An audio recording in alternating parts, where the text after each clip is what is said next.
On the evening of that day, the first day of the week, the doors being locked where the disciples were for fear of the Jews, Jesus came and stood among them and said to them, "Peace be with you." When he had said this, he showed them his hands and his side. Then the disciples were glad when they saw the Lord. Jesus said to them again, "Peace be with you. As the Father has sent me, even so I am sending you." And when he had said this, he breathed on them and said to them, "Receive the Holy Spirit. If you forgive the sins of any, they are forgiven them. If you withhold forgiveness from any, it is withheld." Now Thomas, one of the 12, called the twin, was not with them when Jesus came. So the other disciples told him, "We have seen the Lord."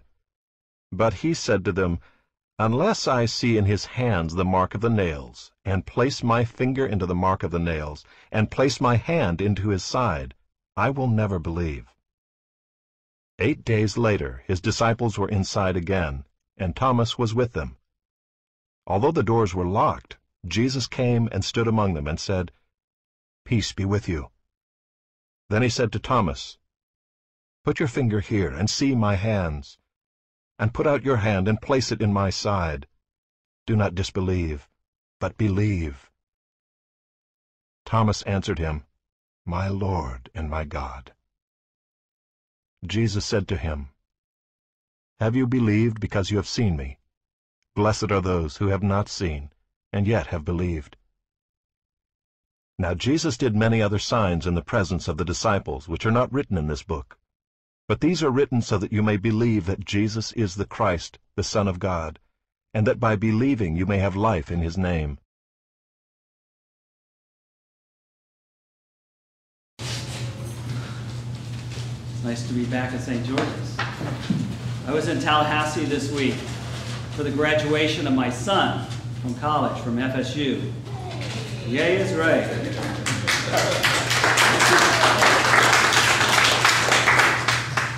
You probably should turn off the camera. 5 years, at least $50,000, probably 5 million beers, right? Anyhow, he graduated, I saw it, and it's wonderful. And, you know, it reminded me as I was listening to all the speeches that we've all heard in high school graduations and college graduations.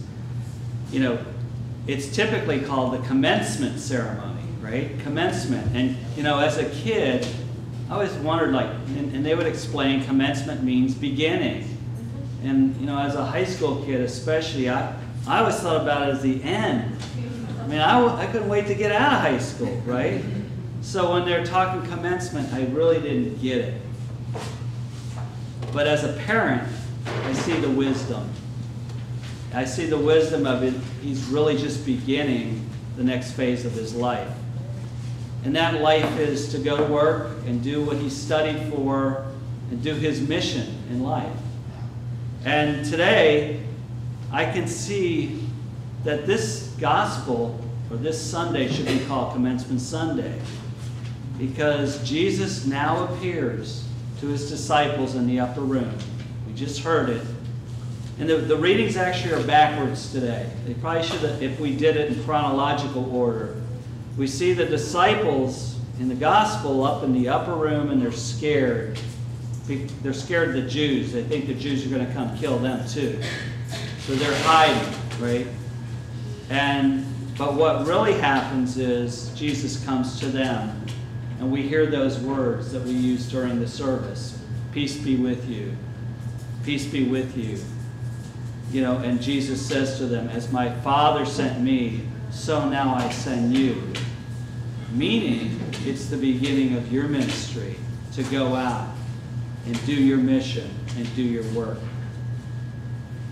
And, you know, we're talking this morning, a couple people are retiring pretty soon, the next couple months. And that's a true commencement, right? I mean, Bob was saying, he's told me, I think 3 weeks in a row now, you know, I'm retiring on August 18th, and it's, you know, I'm writing the papers and I'm getting them, you know, notarized, and it's a huge step because, you know, that income's not going to come in anymore. I mean, hopefully there'll be the retirement and that, and will it be enough and all those things. So, you know, in all those phases of our lives, whether it's high school, college, whatever we do, those different marriage, having kids, it's always like a commencement. It's going on to that next stage in life. And today we see the disciples are really now graduating. You know, graduating means, you know, gradually going forward. Now they're going to become not only followers, they're stopping their formal school of following Jesus around for 3 years and watching him teach and preach and bless and heal. Now, in the next 40 days, we're going to see them become the leaders. And they're going to go from these people who are hidden in a room in fear to the people that we see in our first reading today, the Acts of the Apostles. Peter, standing with the 11, raised his voice and addressed the multitude. You know, you Israelites, you guys killed Jesus, but you didn't kill him. He's alive. And then it goes on to the first reading of Peter. And he talks about, you know, although you have not seen him, you love him. And even though you do not see him now, you believe in him and rejoice in that glorious joy. For you are receiving the outcome of your faith, the salvation of your souls. And that's what the disciples' work is all about. And that's really what our work's all about. And aren't we a little bit like the disciples? I mean, there's all those periods in our lives when you first have kids, right? You're real tired. I mean, it's joyful, but you're really tired. And you're wondering, like, you know, how much is there going to be work? Can I support this family? And for those that are retiring, it's like, you know, I'm like leaping off a cliff here. I mean, you know, I worked for 30, 40 years and the money's coming in. All of a sudden, you know, am I going to be able to survive?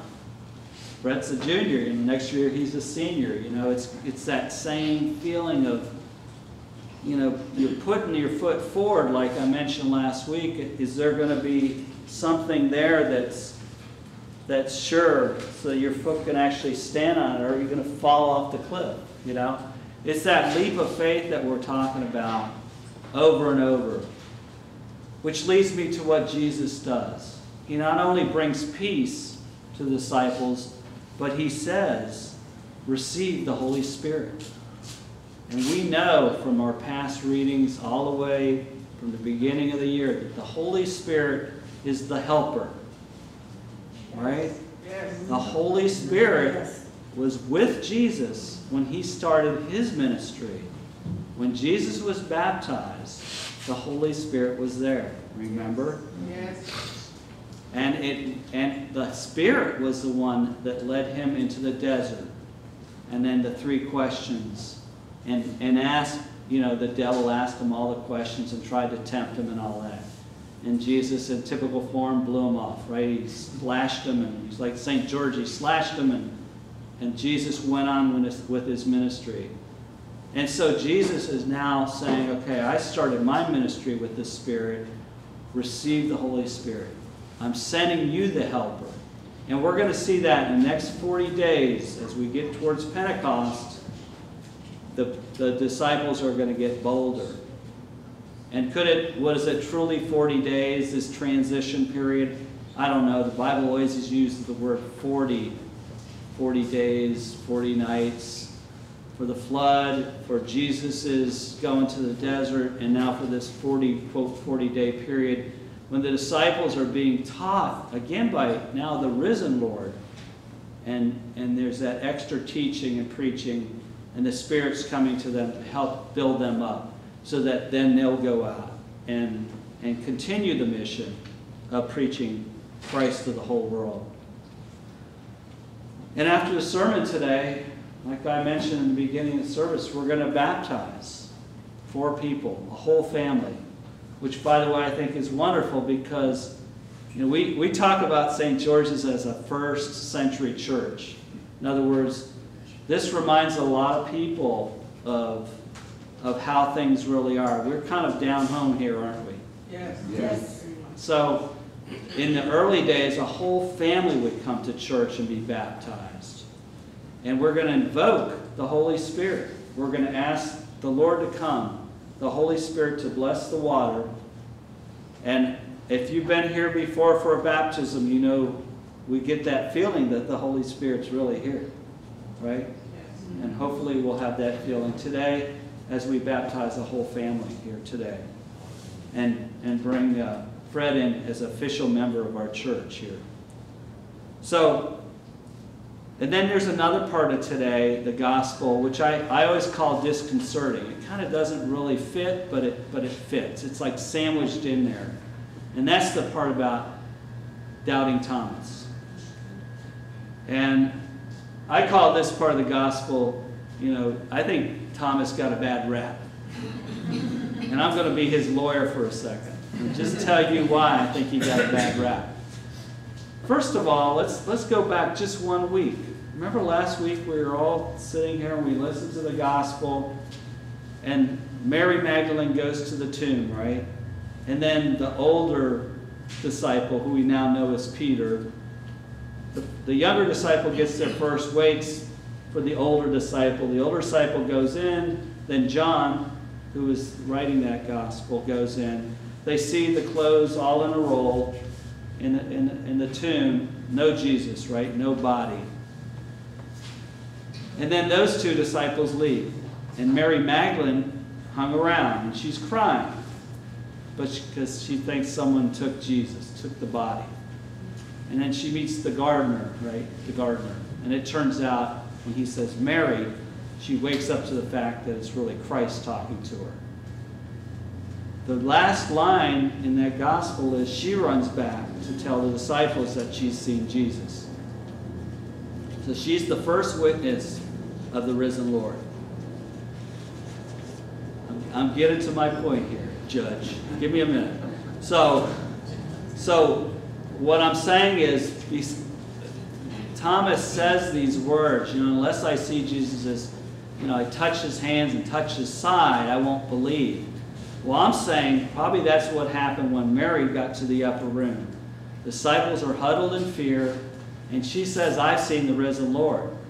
Well, if they were convinced that she had seen the risen Lord, I don't think they'd be stuck in this room all in fear, as the gospel says. I think they were still in fear and disbelief or unbelief that Mary had seen the risen Lord. They probably said she's crazy. But we're all hurting here. Our guy's dead, right? Our hero's dead. So they probably all experienced that unbelief. But Thomas gets the rap for it because he says what they are thinking. I don't believe it until I see it, is what he's saying. And then Jesus appears again, and now he doesn't touch the side. Notice that.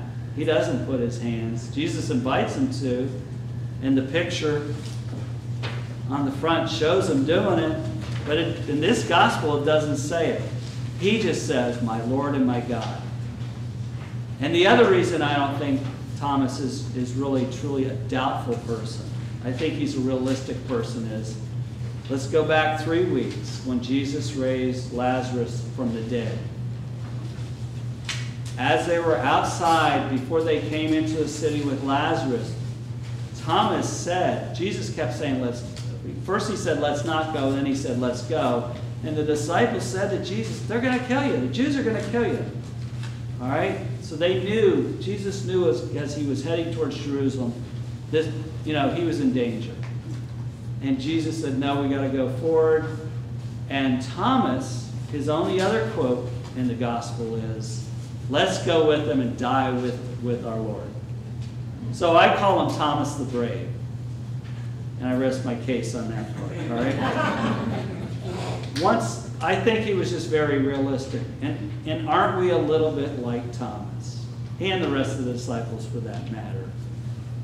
If it's not right in front of us, sometimes we don't see God working.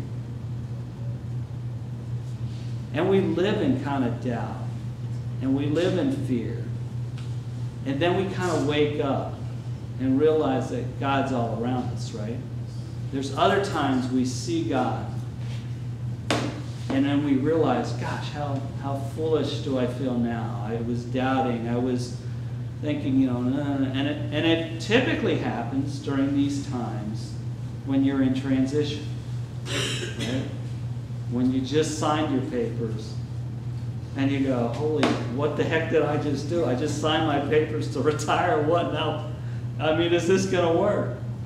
Or, as I go into senior year, can I, what am I going to do after high school?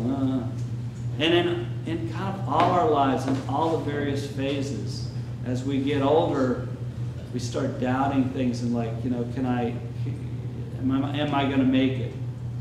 So it's throughout life, right? We have a lady starting a new job, I know, is spinning in her head. Like, is this going to work? And, am I going to be the one that can keep this job? Are they going to like me, etc., right? I mean, that's typical, right?